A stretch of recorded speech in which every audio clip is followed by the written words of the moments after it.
तो सुने, अब सुने गौर से। मैं हूं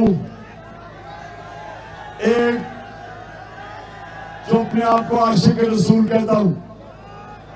मैं अपने नबी सल्लल्लाहु अलैहि वसल्लम का फॉलोअर हूं और मेरे नबी ने हमें एक चीज सिखाई थी कि इंसानों को इकट्ठा करना है, तकसीम नहीं करना। मेरे नबी रहमतुल आलमीन थे, सब इंसानों के लिए रहमत बन के आए थे।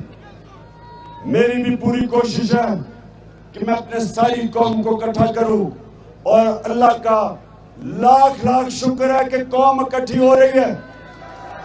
कौम, हमें कौम बन रहे हैं।